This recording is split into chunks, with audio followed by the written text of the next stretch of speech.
신명기 16장. 아비벌을 지켜 내 하나님 여호와께 유월절을 행하라. 이는 아비벌에 내 하나님 여호와께서 밤에 너를 애굽에서 인도하여 내셨음이라. 여호와께서 자기의 이름을 두시려고 택하신 곳에서 소와 양으로 내 하나님 여호와께 유월절 제사를 드리되 유교병을 그것과 함께 먹지 말고 이래 동안은 무교병 곧 고난의 떡을 그것과 함께 먹으라. 이는 내가 애굽 땅에서 급히 나왔음이니 이같이 행하여 내 평생에 항상 내가 애굽 땅에서 나온 날을 기억할 것이니라. 그 이래 동안에는 내 모든 지경 가운데에 누룩이 보이지 않게 할 것이요 또 내가 첫날 해질 때에 제사 드린 고기를 밤을 지내 아침까지 두지 말 것이며 유월절 제사를 내 하나님 여호와께서 내게 주신 각 성에서 드리지 말고 오직 내 하나님 여호와께서 자기의 이름을 두시려고 택하신 곳에서 내가 애굽에서 나오던 시각 곧 초저녁 해질 때에 유월절 제물을 드리고 내 하나님 여호와께서 택하신 곳에서 그 고기를 구워 먹고 아침에 내 장막으로 돌아갈 것이니라. 너는 엿새 동안은 무교병을 먹고 일곱째 날에 내 하나님 여호와 앞에 성회로 모이고 일하지 말지니라. 일곱 주를 셀지니 곡식의 낫을 대는 첫날부터 일곱 주를 세어 내 하나님 여호와 앞에 칠칠절을 지키되 내 하나님 여호와께서 내게 복을 주신 대로 내 힘을 헤아려 자원하는 예물을 드리고 너와 내 자녀와 노비와 내 성중에 있는 레위인과 및 너희 중에 있는 객과 고아와 과부가 함께 내 하나님 여호와께서 자기의 이름을 두시려고 택하신 곳에서 내 하나님 여호와 앞에서 즐거워할지니라. 너는 애굽에서 종 되었던 것을 기억하고 이 규례를 지켜 행할지니라. 너희 타작마당과 포도주 틀에 소출을 거두어 들인 후에 이래 동안 초막절을 지킬 것이요 절기를 지킬 때에는 너와 내 자녀와 노비와 내 성중에 거주하는 레위인과 객과 고아와 과부가 함께 즐거워하되 내 하나님 여호와께서 택하신 곳에서 너는 이래 동안 내 하나님 여호와 앞에서 절기를 지키고 내 하나님 여호와께서 내 모든 소출과 내 손으로 행한 모든 일에 복 주실 것이니 너는 온전히 즐거워할지니라. 너의 가운데 모든 남자는 1년에 3번 곧 무교절과 칠칠절과 초막절에 내 하나님 여호와께서 택하신 곳에서 여호와를 배웁되 빈손으로 여호와를 배웁지 말고 각 사람이 내 하나님 여호와께서 주신 복을 따라 그 힘대로 드릴지니라. 내 하나님 여호와께서 내게 주시는 각 성에서 내 지파를 따라 재판장들과 지도자들을 둘 것이요 그들은 공의로 백성을 재편할 것이니라. 너는 재판을 굳게 하지 말며 사람을 외모로 보지 말며 또 뇌물을 받지 말라. 뇌물은 지혜자의 눈을 어둡게 하고 의인의 말을 굽게 하느니라. 너는 마땅히 공의만을 따르라. 그리하면 내가 살겠고 내 하나님 여호와께서 내게 주시는 땅을 차지하리라. 내 하나님 여호와를 위하여 쌓은 제단 곁에 어떤 나무로든지 아세라상을 세우지 말며 자기를 위하여 주상을 세우지 말라. 내 하나님 여호와께서 미워하시느니라. 아멘. 신명기 16장의 말씀으로 우리 함께 귀한 은혜 나누는 시간이 되기를 바랍니다. 누구든지 내가 베푼 호의와 배려에 진심 어린 감사를 표현해 주면 거기에 감동이 있고 또 보람이 있습니다. 우리가 흔히 빈말이라도 고맙다라는 말을 많이 하는데 비록 빈말이라도 이 말을 많이 사용하면 할수록 좋으면 좋았지 그 사람에게 나쁠 건 하나도 없습니다. 빈말이라도 감사합니다. 고맙습니다. 감사해. 고마워. 상투적이라도 자주 감사하고 고맙다는 말을 쓰면 좋은 것이죠. 이렇게 빈말이라도 고맙다는 말을 반복하면 서서히 이 말 속에 의미가 담기게 됩니다.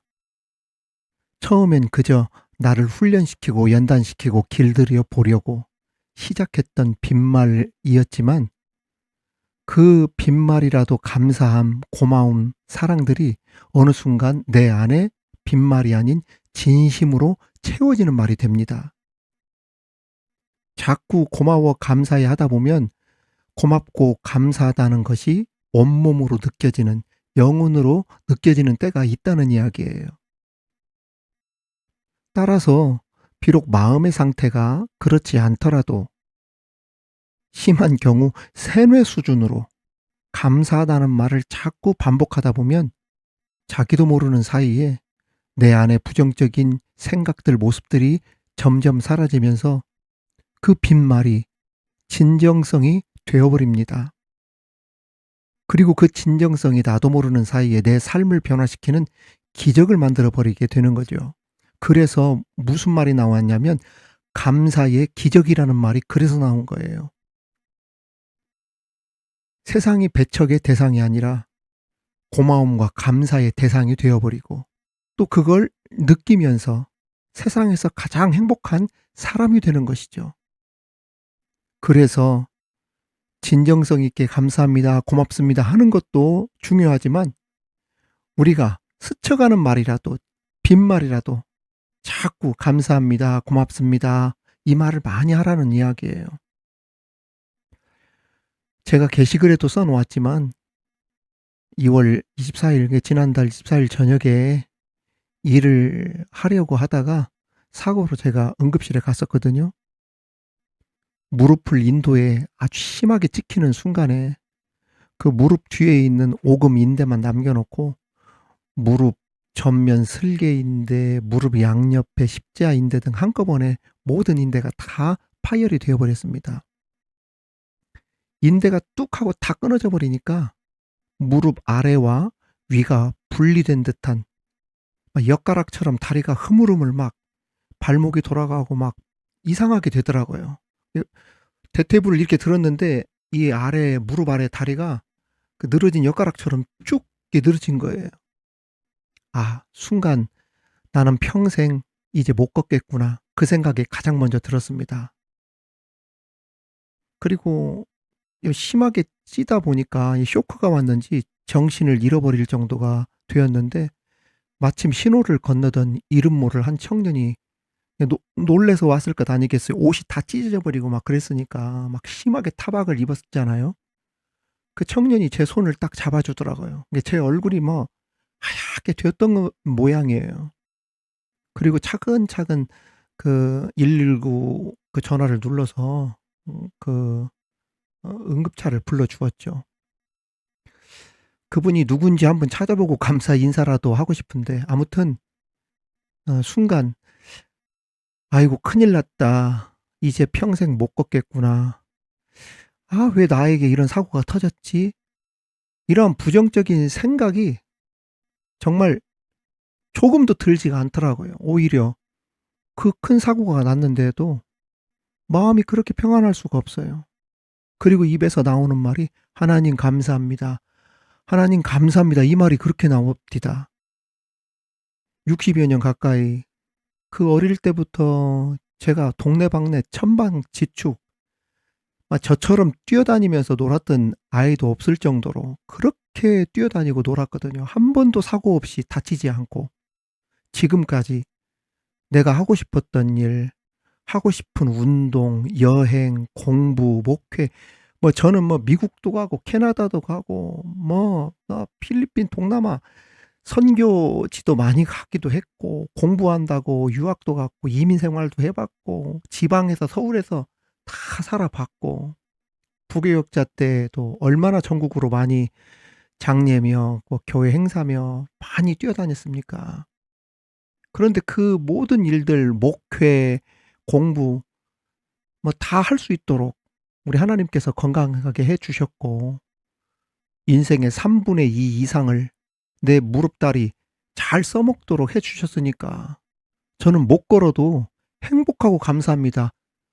하나님 앞에 감사하면서 그 사고 순간에도 그렇게 평안한 그 마음 그때가 기억이 납니다.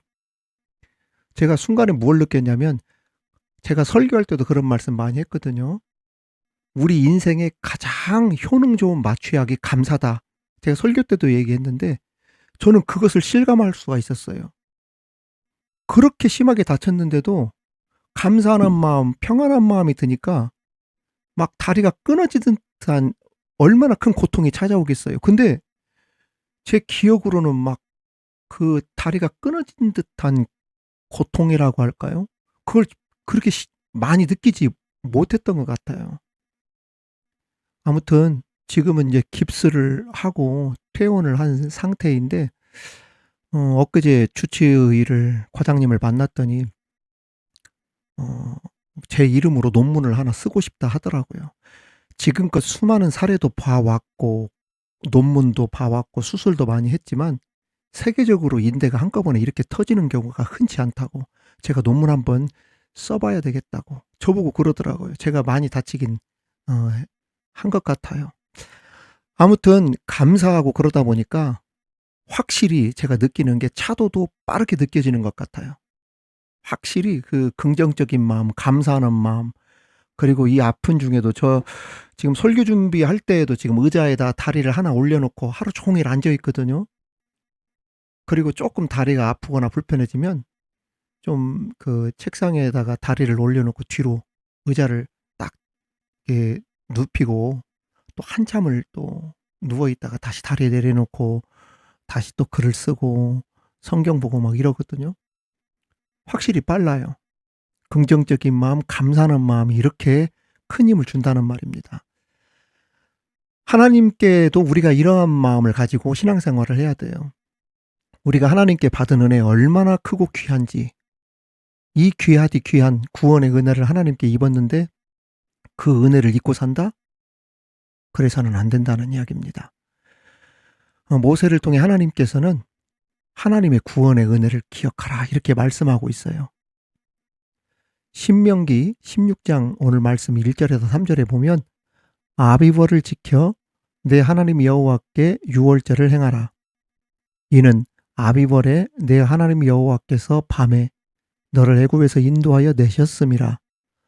네 평생에 항상 네가 애굽 땅에서 나온 날을 기억할 것이니라. 여기 보면 아비벌을 지켜라 라고 나옵니다. 아비벌이 무엇인가? 이 아비브라고 하는 이 히브리어 문자의 원뜻은 어린 보리 이삭입니다. 그러니까 열매가 맺어지기 전 어린 보리 이삭이 패기 시작하는 아비벌은 대략 봄이 시작되는 3월에서 4월경입니다. 이때 이스라엘 백성들이 출애굽을 했죠. 즉 아비벌을 지키라는 의미는 이스라엘 백성들에게 베풀어 주신 구원의 은혜를 잊지 말고 날마다 기억하며 살라는 뜻입니다. 여러분, 우리도 마찬가지입니다. 하나님께서 과거에 이스라엘 백성들을 애굽의 종살이 노예에서 구원해 낸 것 같이 저와 여러분들도 예수 그리스도를 믿음으로 영적 출애굽을 한 사람들이니 하나님의 구원의 은혜를 기억하며 살라는 그런 말씀이에요. 고린도전서 10장에 보면 홍해를 건넌 표현을 뭐라고 표현하고 있냐면 세례를 받은 것으로 표현하고 있습니다. 오늘 고린도전서 10장 1절 2절 말씀에 보면 이런 말씀이 있어요. 형제들아, 나는 너희가 알지 못하기를 원하지 아니하노니 우리 조상들이 다 구름 아래에 있고 바다 가운데로 지나며 모세에게 속하여 다 구름과 바다에서 세례를 받고 라고 했어요.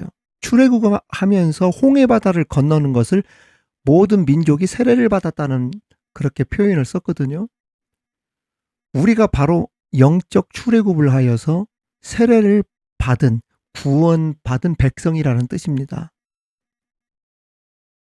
죄의 노예로 살면서 희망도 소망도 없이 죽을 날만 기다리고 있었던 그러한 지옥 백성인데 예수 그리스도를 통해 하나님께서 그곳에서 우리를 구원해내시고 또 세례를 받게 하시고 천국의 소망을 갖게 해 주셨다는 이야기입니다.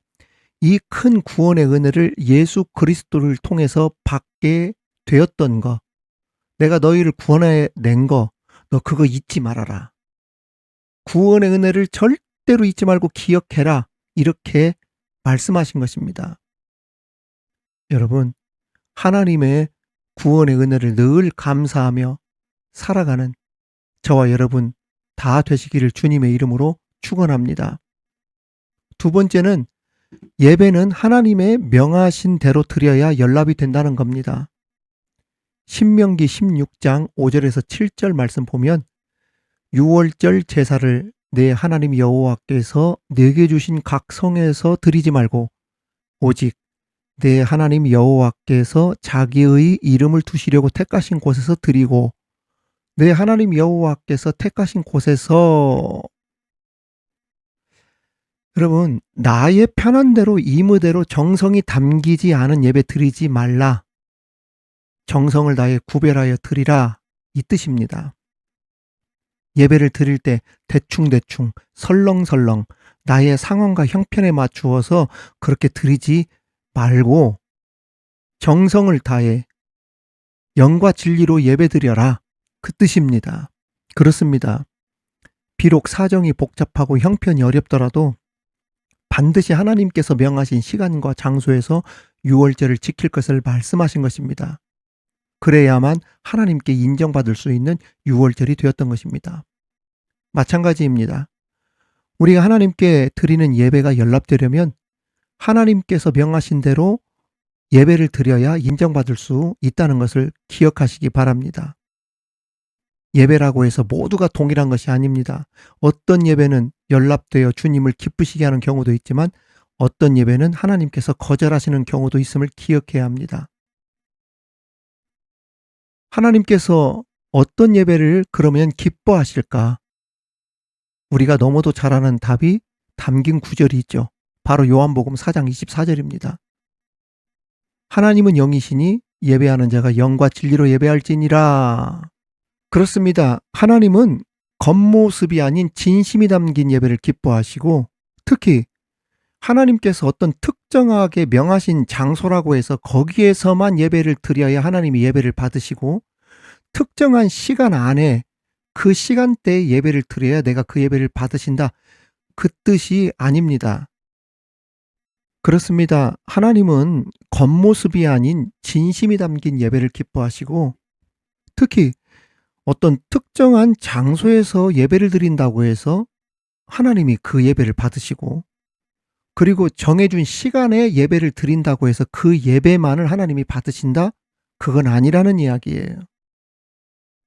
하나님의 관심은 예배드리는 장소도 아니고 그렇다고 재물의 분량이나 수요도 아니며 집회의 횟수나 집회의 양이나 어떤 특정한 시간 거기에 관심을 가지시는 분도 아닙니다.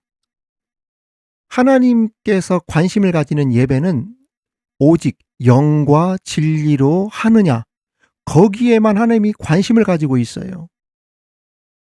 여러분이 섬기는 그 어떤 곳이든지 그곳이 하나님을 예배하는 영과 진리로 예배하는 하나님이 기뻐 받으시는 예배가 되시기를 주님의 이름으로 축원합니다.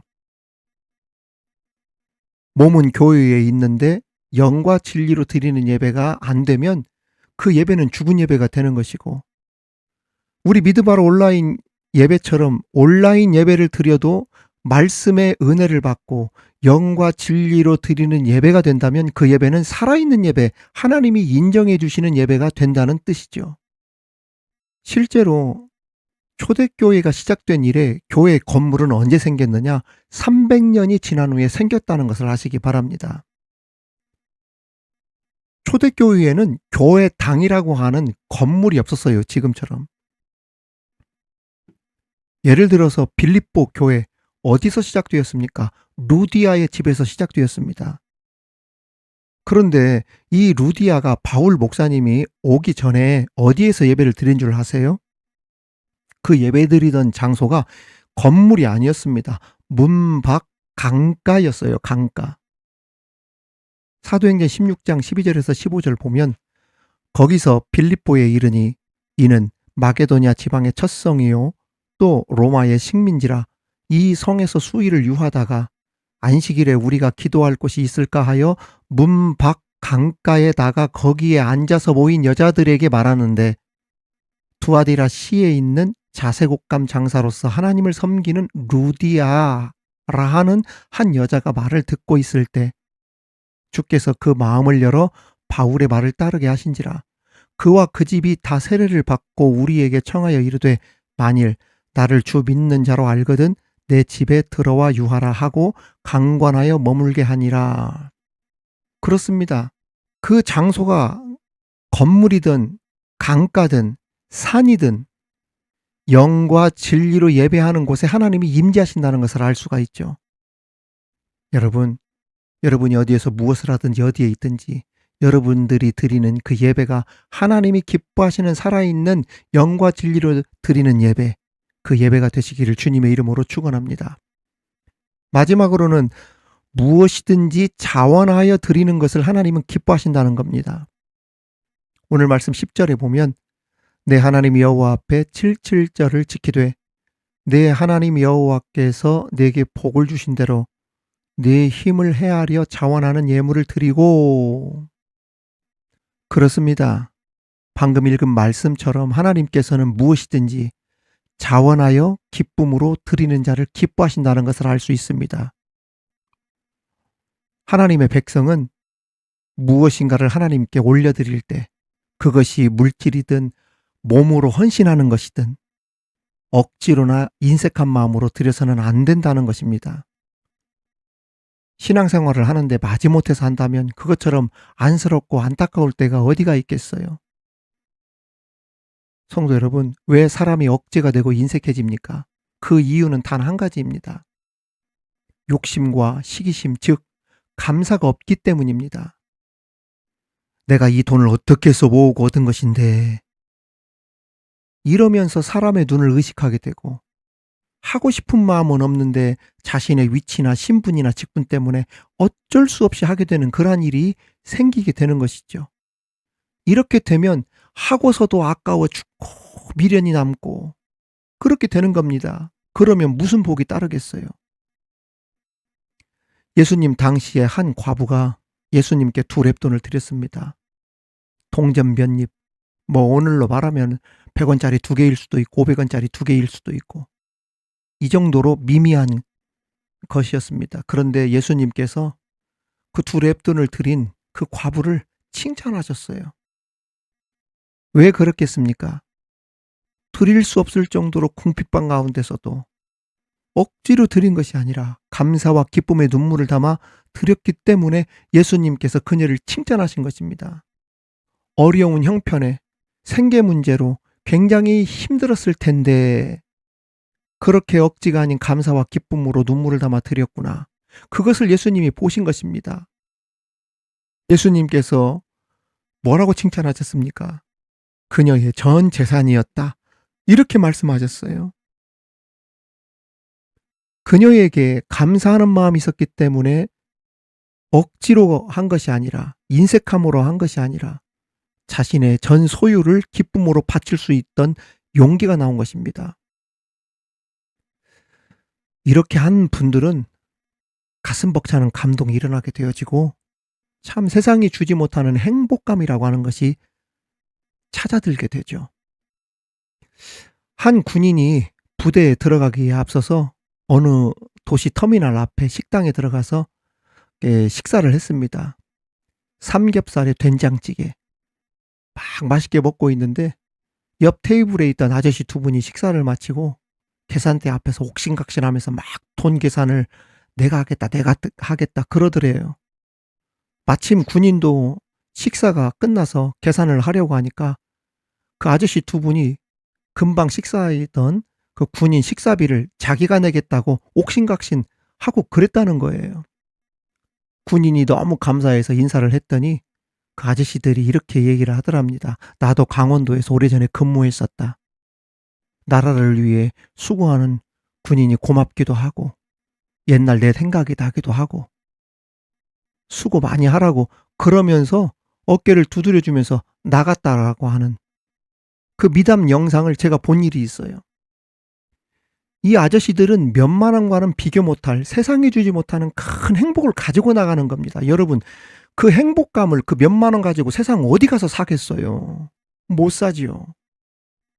이렇게 감사함으로 하는 것, 정말 억지가 아닌 자원하는 마음으로 하는 것에는 세상이 주지 못하는 큰 행복이라고 하는 것이 찾아들게 되는 겁니다.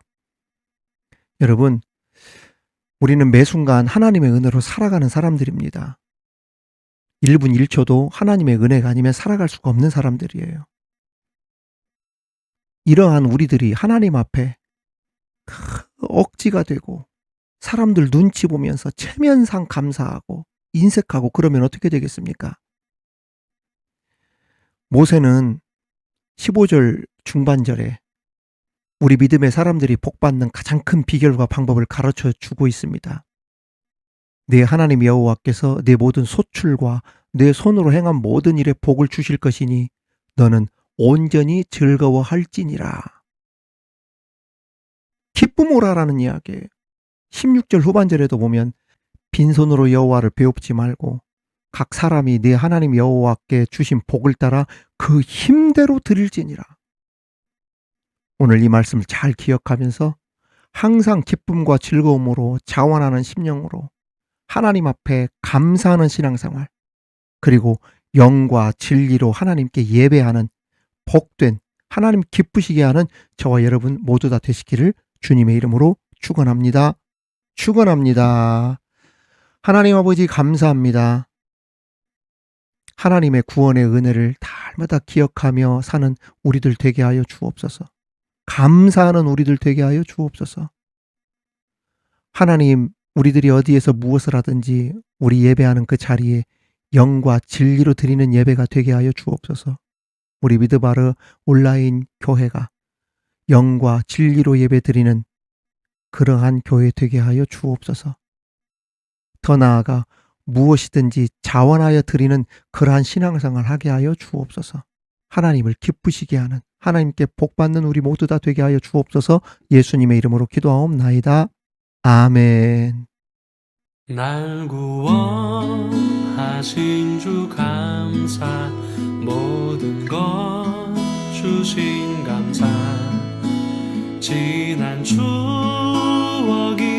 감사, 주 내 곁에 계시네, 향기로운 봄철에 감사, 외로운 가을날 감사, 사라진 눈물도 감사, 나의 영혼 평안해, 응답하신 기도 감사, 거절하신 것 감사, 헤쳐나온 풍랑 감사, 모든 것 채우시네, 아픔과 기쁨도 감사, 절망 중 위로 감사, 증량 못할 은혜 감사,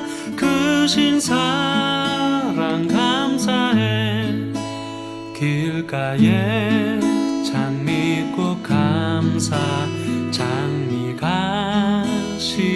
감사,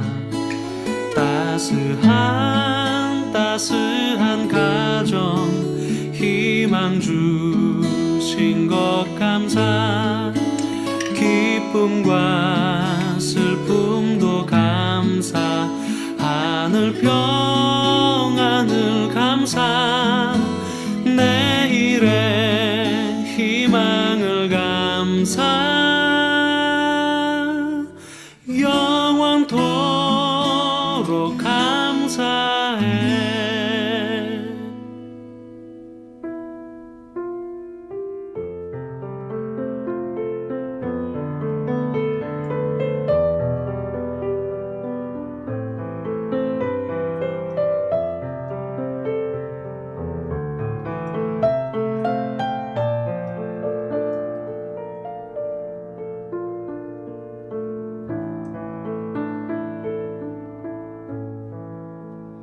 감사해,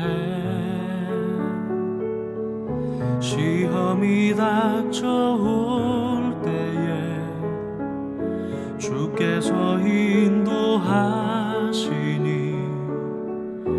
두려움 없네, 또 감사해, 고통이 찾아올 때에 주께서 지켜주시니 승리하리라.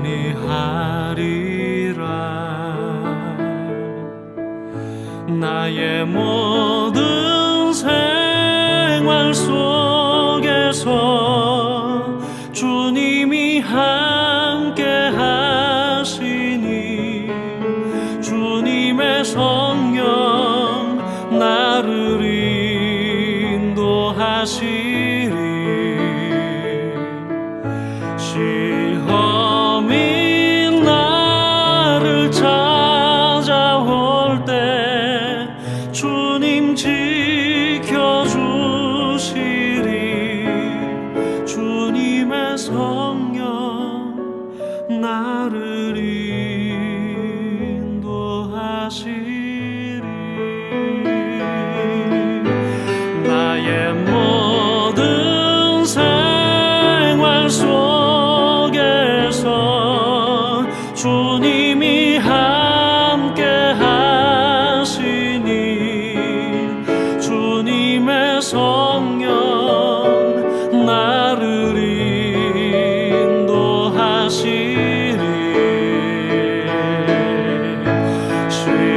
시험이 나를 찾아올 때 주님 지켜주시리. 주님의 성령 나를